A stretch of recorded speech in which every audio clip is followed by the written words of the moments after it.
Ram Narayan Ram. We all continue to fight for our rights on this earth, but it only results in our loss. We came into this world through our parents and nature.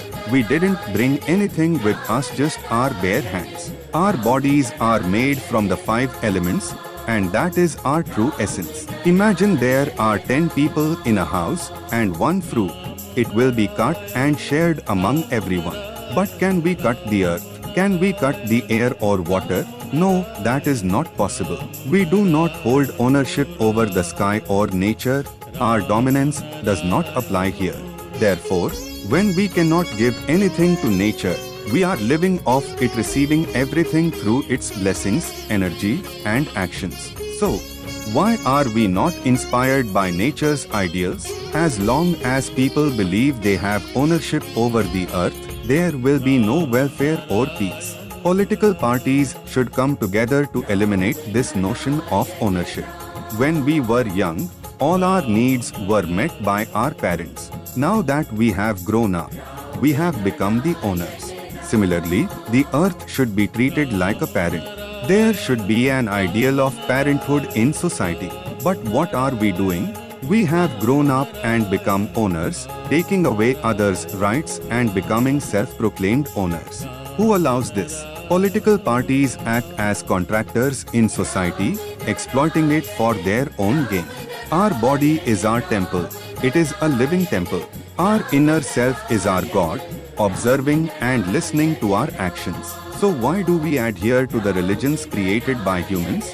We spend so much on religion, wasting resources, yet we do not provide for those who truly need it. Has God ever told people to waste things on Him? He is omnipotent. He created everyone. So why do we not help those in need? We should feed the hungry, not just give everything to those who don't need it. This is wrong. We have forgotten the true God in our quest for show. We must reflect on this. After death, everyone has to account for their actions.